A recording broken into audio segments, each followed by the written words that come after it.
Hello and welcome everyone to this episode of Triggered and True. We have a full house today. We have some special guests. In addition to Laura Duncan and myself, Brian Freise, we also have with us Courtney Lancaster and my lovely wife, Krystal Freise. So today we're going to be talking about triggers some more. We talk about triggers quite frequently on this series, but we're also going to be talking about triggers today and the impact that they have on your body. So we're going to start off with some introductions. So Courtney, why don't you go ahead and just share a little bit about yourself and all that good stuff. Yeah. Hello. I am a life coach in Redding, California. I actually interned for Laura and then worked for her for the last couple of years. And super quick background for me was I had a nervous breakdown like 6.5 years ago. And that really began my journey into understanding emotional health and what it means to be integrated and healthy. And Laura was a big part of that for me. But now I am kind of living my life all about it. I'm super passionate about it. So Awesome. Wonderful. Krystal, aside from being my wife, what else would you like to share with our viewing audience? Well, I was introduced to Laura a couple years ago at ministry school, and so began working with her and then interning for her. And so that's what pairs me here. And then I'm also the yoga teacher in Dixon, Illinois. And I will be talking today a little bit about the effects of trauma on the body and how we work with it on a day-to-day basis. Absolutely. And I'll also interject there that Krystal met Laura when her husband had a similar experience as Courtney. So with an emotional health breakdown. So I guess those breakdowns are what led us all to this place. I actually call it the Great Awakening, my Great Awakening. So it's better word than breakdown. So it was definitely an awakening. So, and we're going to talk about that because when I had my Great Awakening, it did start off in my body. I had my first ever panic attack. I woke up one morning and everything was running. My heart, my breath, my brains were just, everything was like on fire. And I just couldn't catch up with it. And it was really weird because I had never experienced that before. And thankfully, my lovely wife here knew it enough to know that what was going on. So I was definitely having a triggered response, and it was definitely showing up in my body. So, Laura, for those that maybe haven't listened to our other episodes, could you maybe just start off by giving a brief overview of what a trigger is? And then we're going to ask these two experts some questions. yeah.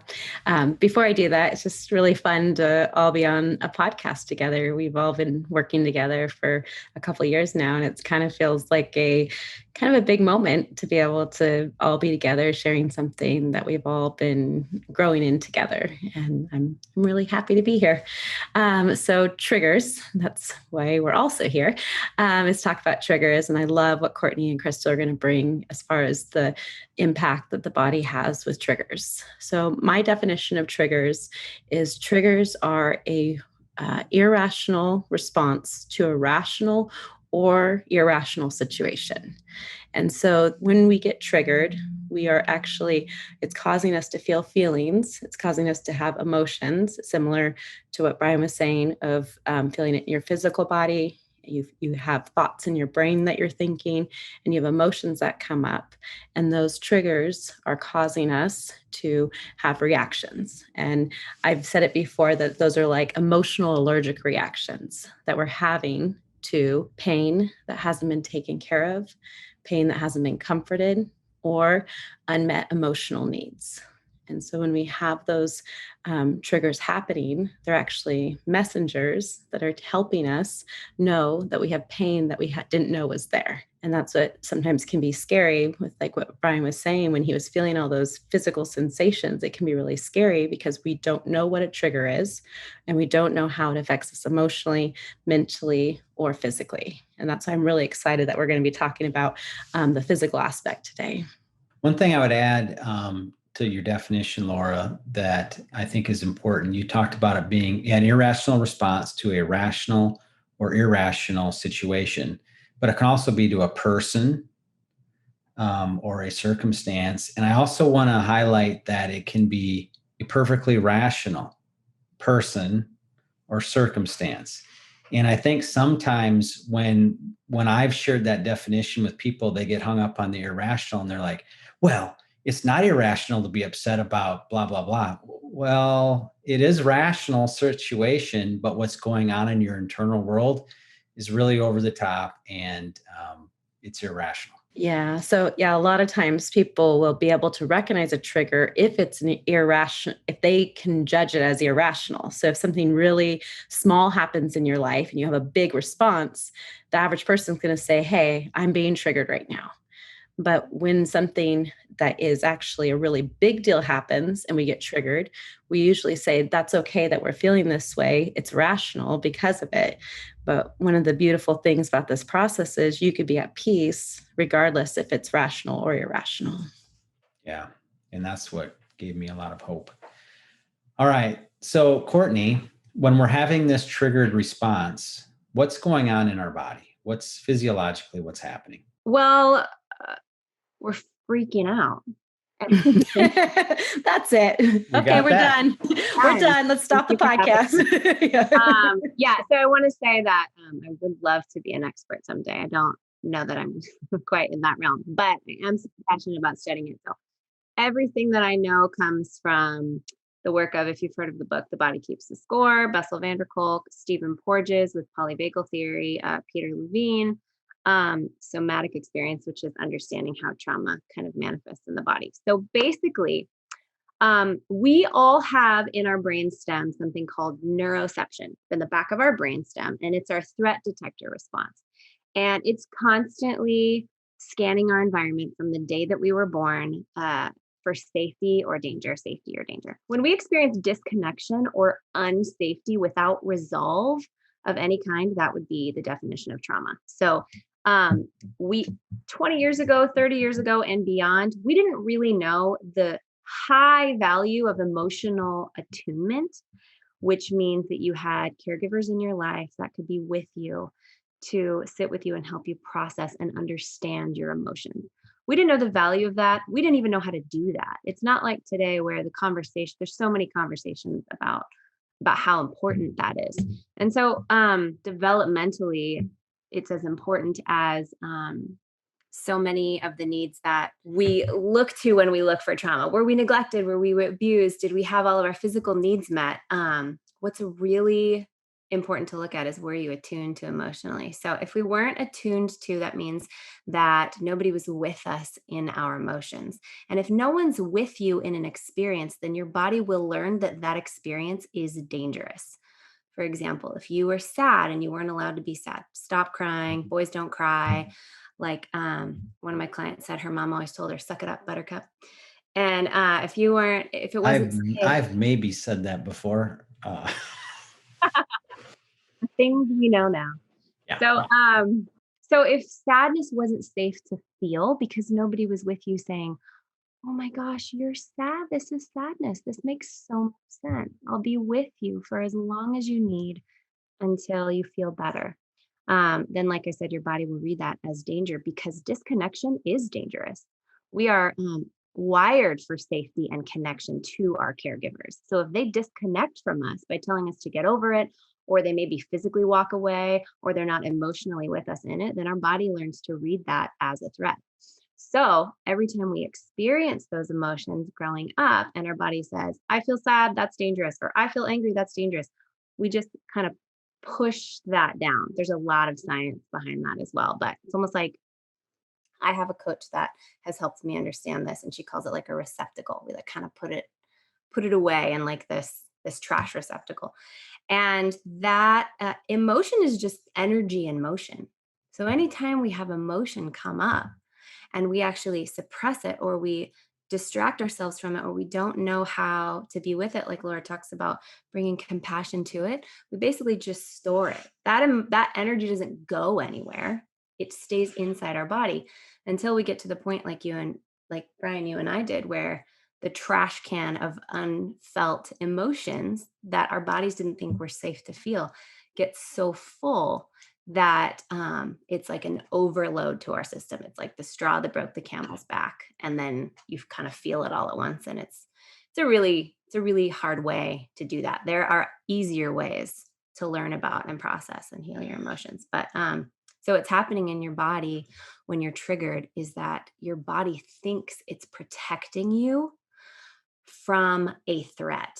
If you feel sadness, or if you're in a situation that does trigger you and it reminds you of something painful that you went through in the past, or somebody says something that triggers an unprocessed insecurity, or you get really angry and you feel so much shame about that anger. Anytime that you feel that kind of trigger, your body will think it's protecting you by sending you into a protective stance of anxiety, which is fight or flight. It'll fill you with cortisol, fill you with energy, as if to say, let me help you run away from this threat immediately. Or if you've been so anxious for so long, your body can send you into a shutdown response, which is also a protective response. And your body's basically saying, this threat's not going anywhere and we're not going to survive it. So what we're going to do is we're going to shut down this body so that they don't feel the pain when it inevitably comes. So what's happening in our body is brilliant. It's absolutely brilliant. This is settled science that we know now, that there is no such thing as a bad reaction or a bad way to trigger. Every time you trigger, your body thinks it's protecting you from a threat. That's really good. There's a lot there, and there's numerous things I hadn't thought about, because one of them is that this is positive. That's probably the big thing, because I've thought of it typically as being negative when you're having anxiety or my panic attack. I guess I did recognize that it was my heart trying to say something, but I still didn't quite make the leap to positive. Right. Oh, no. Maybe neutral, like, yeah, it's good, but I'm like, there had to be another way, and there is another way, and we're learning another way through this whole process of the compassion method. But most of us, or many of us, unfortunately, come to this when our body finally has this really positive response and says enough is enough. So Krystal, you have certifications, or a certification in trauma sensitive yoga practice. So can you just describe a little bit? I know you studied a lot of the same books that Courtney's from, but just describe a little bit of your experience with the triggered aspect and the trauma that's stored in our body, and how that relates to yoga. Sure. Like Courtney was saying, physical or any type of trauma leaves a physical mark in the tissues of the body. So in a trauma sensitive class, it really just changes the language of yoga. Nobody likes to be told what to do. We want to change our language to inviting and offering them, giving them a chance to befriend themselves instead of being ordered to experience something that they have no control over again. So we work on a lot of mindfulness and a lot of awareness things, because when we experience trauma, our brain learns and it operates off that learned pattern. And what we can do with mindfulness and awareness is learn new patterns. So we do a lot of mindfulness, which simply helps us observe our thoughts without judgment. So now we're just experiencing ourselves, and we're just noticing. It's simple. It's noticing what you notice and feel what you feel. And we bring awareness into the body. We learn to befriend ourselves. We learn that it's okay to feel things and to let things go. So by simply noticing what muscle is tight and paying attention to that muscle, we're learning that it's okay to feel. And we also learn that there is a beginning, a middle, and an end to a situation. So a lot of times I will count down the number of breaths or the number of seconds that somebody is going to hold a pose, so that they can learn to embrace the discomfort. And also the brain will learn, like, hey, I don't have to stay in discomfort forever. And that mindfulness and awareness is kind of what leads us to our inner world, as our brain says, hey, it's okay to check in. So all of the busyness that we use to protect ourselves so that we didn't have to think about the trauma, now our brain is actually learning through simple things like noticing what you're noticing and feeling what you're feeling, that we can actually look in and that we can experience. We don't have to push away. So that's a lot what we do with trauma sensitive, but the language just looks a lot different than a traditional yoga class. It's more inviting. Yeah. So it sounds like you're helping train the body that it's okay to feel these scary feelings like Courtney was describing. I remember, to add to that, Krystal, I remember a huge part of my healing journey was disassociation, derealization, and depersonalization, which is really an extreme disassociation where you don't feel like you're here, you don't feel like the world is real or your interactions, you're kind of watching your life from behind yourself. And did you guys ever experience that? That was me. Okay. I could tell my story as if I was reading somebody else's book. Yeah. I had no connection to my story. Yes. I felt like I was like watching my life from, like I was watching a movie. Like I would be like, oh, this is where she laughs at someone else's joke. It's the Truman Show. Yeah, right. Well, it was just like, I wasn't present and I was like watching my life. I don't know. It's like kind of like, you know. That's it. Being present is a key word. And that's one of the biggest things that we do in class is we focus on being present. So we specifically come into class, we shut off anything that happened before the class, we set it aside, and we choose not to worry about anything that's coming next.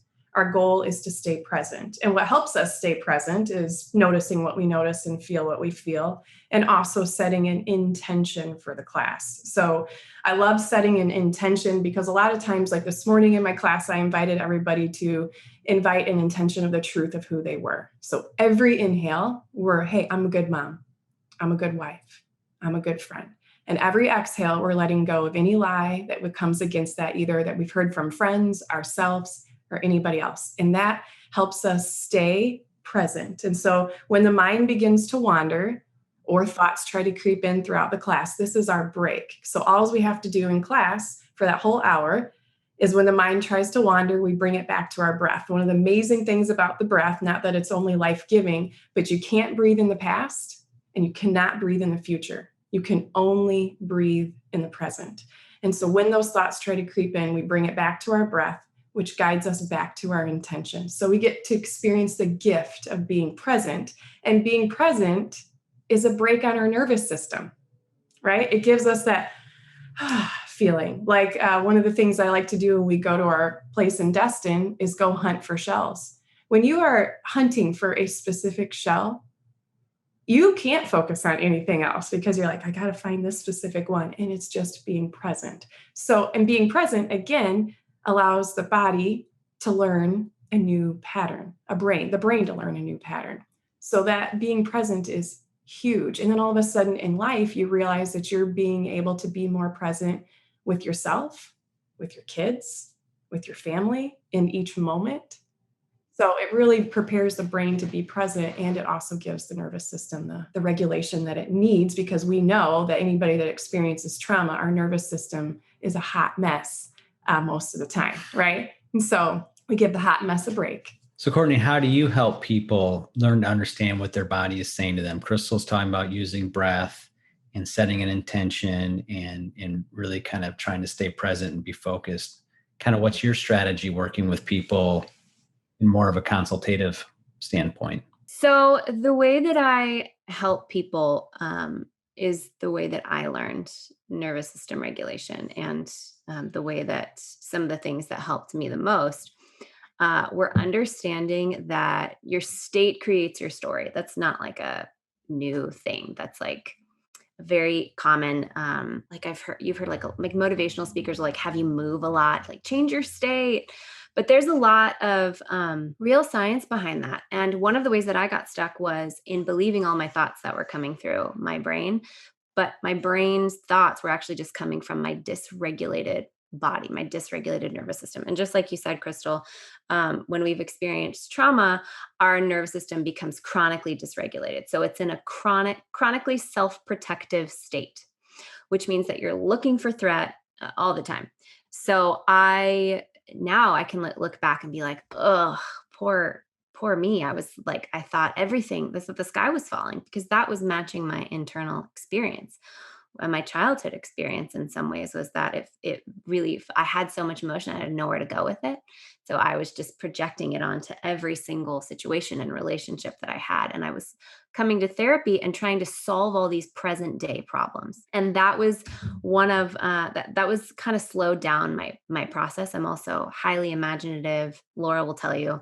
I have, very creative, and that combined with my dysregulated nervous system created some real like terror stories and fear of what was happening. And so just like how Krystal said, dropping into your body, and when we know that our state creates our story, for me, it helped me so much to watch the thoughts pass, as though I've heard somebody describe it like I'm the sky and these thoughts are the clouds. And they're indicating some wound, they're indicating some pain that needs to, that we need to learn to be with. So oftentimes I'll have clients when they're telling me the story and I can tell they're getting really emotional and into it. And I want to hear that story, but I'll say, let's just pause for a second.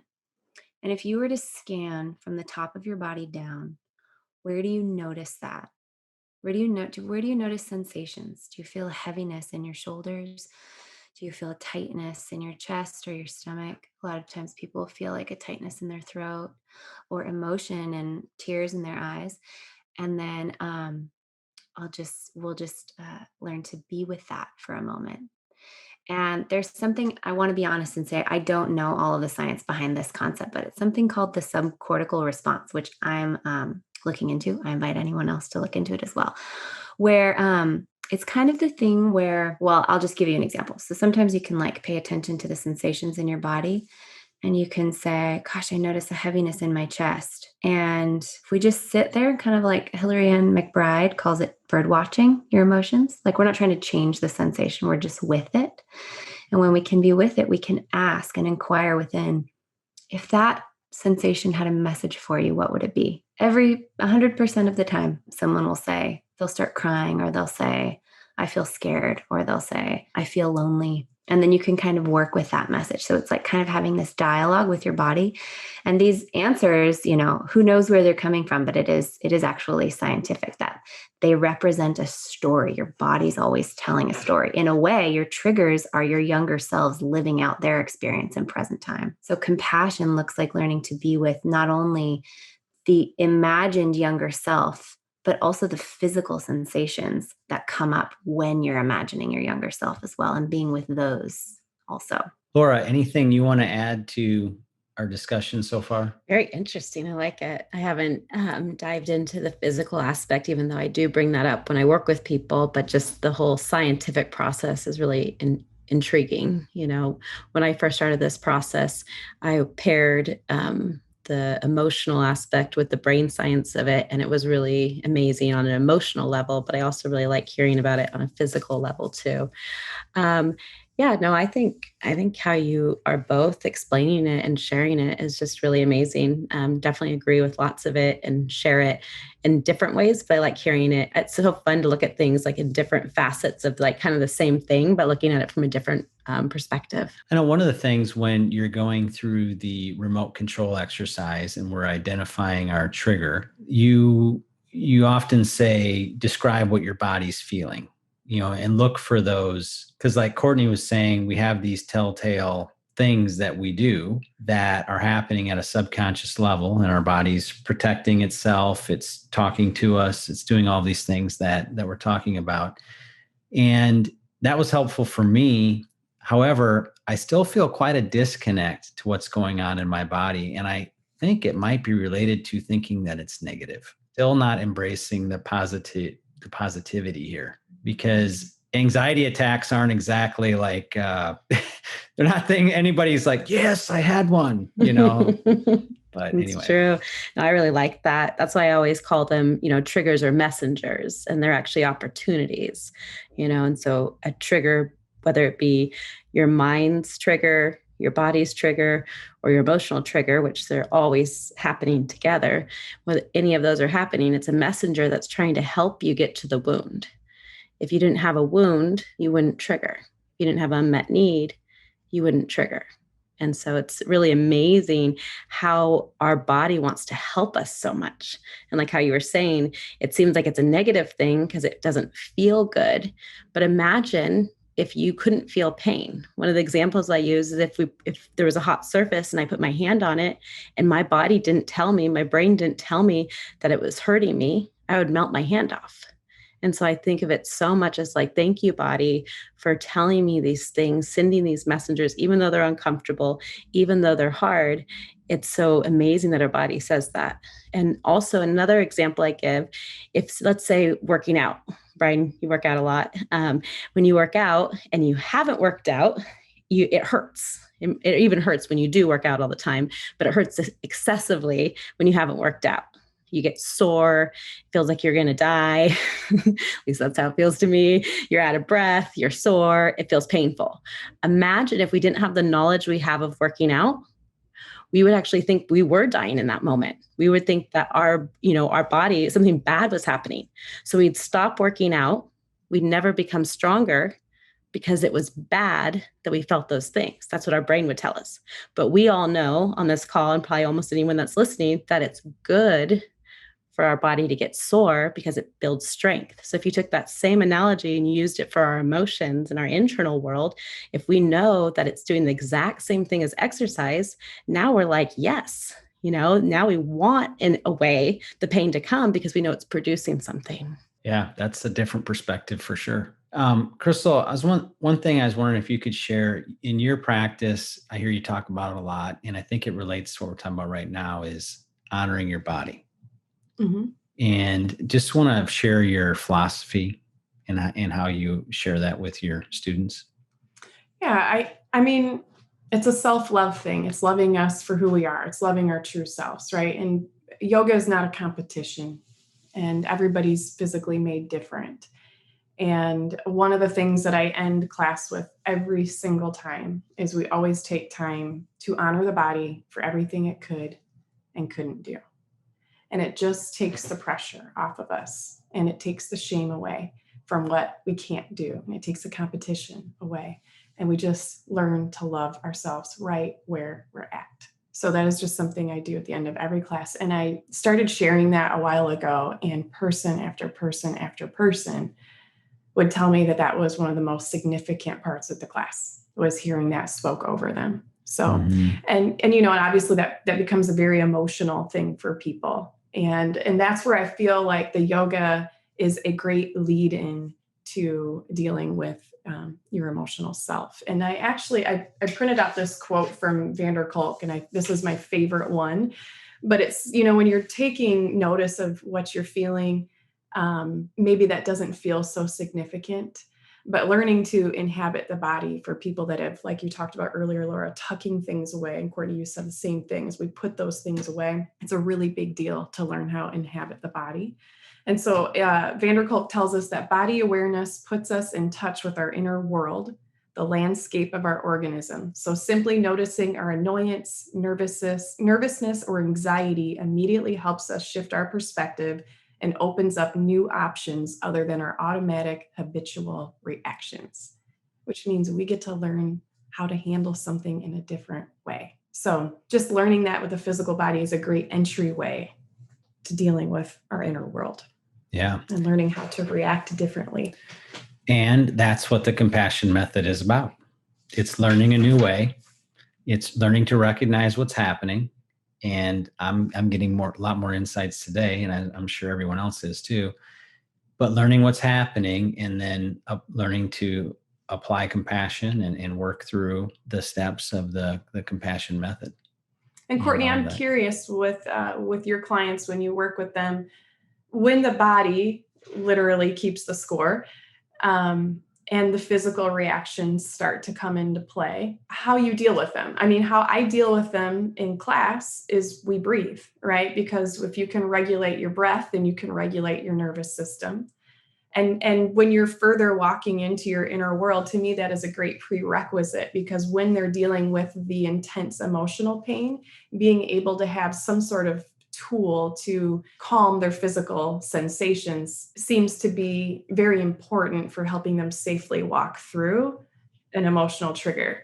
So I was just curious if you used any techniques like that or what you do when you're. Yeah. So I personally, I am moving towards becoming a somatic practitioner, which is somebody that does help people release trauma from their body, which includes deep dive training into watching for cues of overwhelm and for helping people heal in a titrated manner. So I gently go to the surface of people's experiences, and I pay very close attention to make sure that we're not going into spaces where they won't be able to find the surface. That's the language that I use. Like, let's just gently think about this, maybe like at 5%, maybe off in the distance, and immediately bring a compassion person in. When we feel those sensations coming up and we notice them, if I will only do that if I have relationship or that I can sense that there's kind of a safer container that we both feel and we're in that place. But at this point, because you can go into overwhelm, and that I never, what was important for me to know is that you never have to relive your trauma in order to heal. And that's a mistake that a lot of people make. They'll have these really cathartic experiences and they'll sob and cry and get, all these physical emotions, but there will be no safety, no resolve, no compassion there. And so you're not actually healing in those situations. And I had dozens and dozens of them. You're actually locking your nervous system in more. You're actually collecting evidence for why it's not safe to feel your emotions. Well, that's not what we're doing. What I've learned from Laura and then from my coach now is we want to gently help people with so much safety and connection turn towards their pain. One of the questions I want to ask you, and maybe it's appropriate right now based on what you're saying, is what's the difference between becoming the pain and being with the pain? Is that kind of what you're talking about right now? Yes, that is. And that's kind of like a life skill that's just good to have. It should be taught in schools. It should be something that we understand from a really young age. For myself, that was absolutely my biggest hindrance to healing. So it seems to me, based on the people that I worked with, that there's two extremes. There are the people that are afraid that if they go into their pain, they're just going to get stuck there. So they would rather just stay like watching it far from a distance, not turning towards it. And just like, I know it's there, but I don't want to go towards it. And I don't even think that it's a wise idea for me to move towards it. There's so many people like that. I was probably one of those people. And then there is the other spectrum where I definitely lived for a while, which was all I was pain. And I'm a brave girl. Tell me what to feel. I'll feel it. I'll sit in that pain for as long as I need to until it is gone. I'll do whatever. And that was what I was saying earlier. I was just reliving my trauma over and over and over. And I was trying to bring compassion to people, but I didn't have the safety and the skill to pull out of my pain enough so that I wasn't so overwhelmed by it, I couldn't do any efficient work with it. So the difference between becoming your pain and being with your pain is whenever you're moving toward, like if you're in a therapeutic container, or you're working with a coach or a counselor, you want to, my coach calls it a plate, where you want to be like 50% adult you and 50% child you, which means physically it sort of feels like you can feel the discomfort, but you're not completely awash with it. You're not completely underwater with it. And that will allow you to kind of like imagine bringing compassion in and imagine doing some of the healing work around it without being swallowed up. If you're 100% adult you and you don't really feel your pain at all, like Krystal, you said, I could just read my story and like with no connection. That's also a really hard space to do work in. So when you're actually doing healing work, you want to be like kind of straddling the fence. When you're on a healing journey, what that means is there's something called the trauma vortex and the counter vortex. So the trauma vortex is all the receptacle of unprocessed pain that you have. And all healing is expansion, contraction. I love your analogy, Laura, of going to the gym, because that's actually really like parallel to what the healing journey is like. When you are in a contraction, you're feeling your pain, you're doing work with it to heal and resolve. And then you kind of have to swing into like, okay, but who is my true self? What are my dreams? Trauma science says that dreaming is imperative for healing. We have to connect to like what inspires us, what we are dreaming about, who we really are, what our preferences and our joy is. And then we'll eventually swing back and do some more healing work. And then we'll expand further into our true self. And it's really this titrated manner of healing that is going to be, that's how we don't become our pain, by just drowning in it, but we are actually with our pain when it's appropriate, when it's time, and then we know how to come out of our pain. Does that make sense? It does. And it sounds a little bit like what Laura talks about with the grief process, how our body wasn't meant to handle it all at one time. So there's some things that our body does. And, one of them early on is denial. And in that process, a lot of people look at that as like, well, that's not right. You got to accept it, get over it. It happened. Quit denying it. But actually, you weren't meant to feel all of that at one time. So that's why denial is a necessary step in that process. And as far as what you said about the not becoming it, I kind of liken that also to, to me, I was kind of raised that you tend to make things harder than they need to be, because that's just the way that means it's valuable. If it's hard, it's valuable. So it's got to be really hard. So when I was first approaching my scenario, I was like, well, yeah, I just have to feel this. I have to deal with it. Medicating it, either with traditional medications or with some other form of medication, which just to distract yourself, I looked at as bad, because I'm like, well, that's not really helping me. But really it is, because you can't take it all at one time. And I feel that's kind of what you're sharing. Totally. It's the guy that goes to the gym 5 hours every day. There's no time to recover. I remember Laura told me in the very beginning to bake bread. Do something with your hands. She's like, just try and be present. She's like, maybe it's painting. But I specifically remember being like, bake some bread, like something that's a process. And then I read that in a trauma textbook, like years later, like that's actually like a really beautiful thing that you can do, is be patient with yourself and actually give yourself breaks. Well, as we kind of wind up our time today, I'd like to maybe just have you both share a little bit of how some of the specifics that you've learned, as you've learned the compassion method and working with Laura, how you've applied that to your consulting and coaching practice, Courtney, and then yoga, Krystal, your yoga practice. So Krystal, why don't you start and just talk a little bit about how you've applied what you've learned and how you help people in that way? Well, yeah, I mean, I really just think the physical work of yoga is really a prerequisite for the body. So learning to regulate your nervous system, learning to be able to be present, helping the brain create new pathways, all is kind of a prerequisite to start dealing with yourself. So bring awareness. So just self-awareness. If you don't know you're hungry, you're not going to eat. So how do we teach somebody that's completely disassociated from themselves to become self-aware? And when we become self-aware, then it invites us to continue to go deeper. And that's where I feel the emotional health work goes deeper, because now we're like, okay, we know our physical body triggers. We've learned to check in with ourselves, and we can go a little bit deeper with this. So it just sets up the pathways in the brain to deal really with the remote control exercise. So what I've done is I've taught some of Laura's material in a yoga class, and it's worked really well because the physical work of the body would be done as a prep before we would start sharing the information. And then in some of those deeper, intimate moments when you're really trying to get honest with yourself and your heart, we will use physical postures where the body tends to hold many emotions, which one of the ones is our chest and our hips. So when we walk through a remote control exercise and we're trying to understand what we really needed, maybe we're in a child's pose, because really what do we need? What we needed was when we were a child. So some of the posture names fit, some of the poses fit, right? And we begin to walk through that process, kind of changing pose per step of the remote control exercise. And then when we're finishing in the final resting pose of yoga, which is called the savasana. So it's just laying on your back and you're completely relaxing the body. So that's my favorite part of yoga. Right?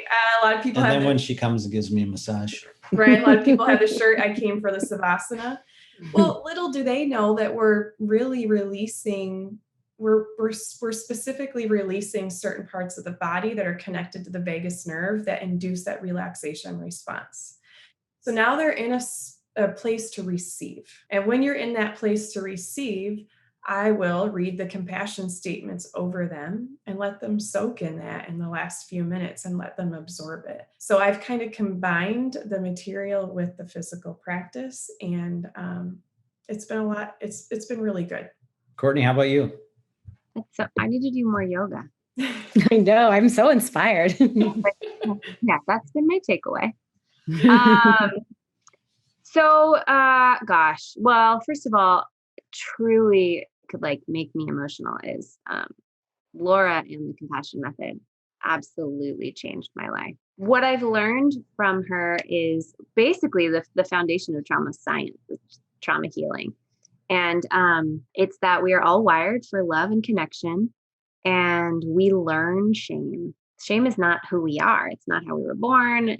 It's not, some people are bad. Some people are like, no, we're wired perfectly made for love and connection. And if we learn shame and disconnection, then we can actually relearn safety and connection later on.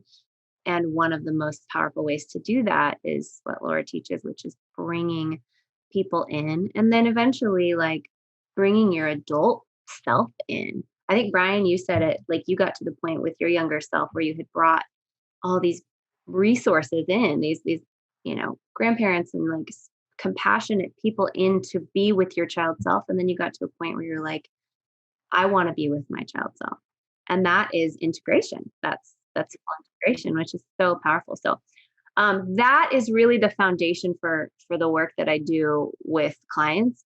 And what I'm like so pumped up about and super fired up about is helping people step towards their dreams. I mean, I believe we're here to have the time of our lives. I truly believe that when you, like, if dreaming is imperative for healing, healing brings about more dreams and stepping towards your dreams. Mastin Kipp, who's one of my favorite trauma science guys, says something like, you can have, do, or be anything you want. You just have to heal what's in the way. So my kind of passion and direction with clients is like, what do you want to build with your life? Like, what beautiful creative thing do you want to do with your life? Okay, now what's in between you and that dream or that version of you or that person? And so you can't get to, there's no such thing as self-sabotage. There's only self-protection. So if we're in a self-protected state and we want to move towards something that's going to cause us to be very seen or very known, or be vulnerable with our art or our business or our life, but we're in a self-protective state, we're not going to be able to move towards it. So what fires me up is helping people move towards their dreams and their goals. I mean, I could get like real crazy about it. Mm-hmm. Which is really connected to true self, of being able to not only just heal the pain, but actually step into who you really are, which I love too. Laura, go ahead. You can help us conclude today. All right. That sounds good. Again, so inspired. Thank you, Courtney and Krystal, for sharing. I learned a lot actually hearing you guys do it. And then also both of you, your voices are so kind. I was getting just like, oh, this is so nice. Like, it's like therapeutic just listening to you. But wrapping up today, the podcast name is Triggered and True, which Courtney actually came up with, which is awesome.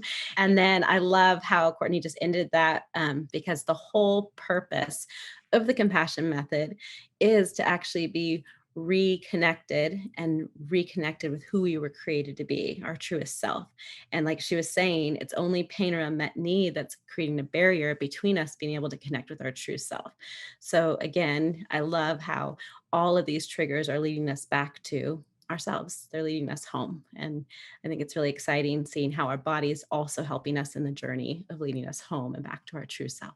And you said something recently, Laura, about your definition, and I might be paraphrasing here a little bit or taking some liberties with what you said, but your definition of heaven on earth is living more and more of your life from your true self. Yeah, definitely. And like Courtney was saying, that's where our dreams come from. They come from who we are. It's not, the dream isn't the goal. It's us being connected with who we are and being manifest through the dreams in our lives. And I just think it's so amazing that we really can live as we comfort our pain, as we take care of our needs. Those are the barriers that keep us from living heaven on earth.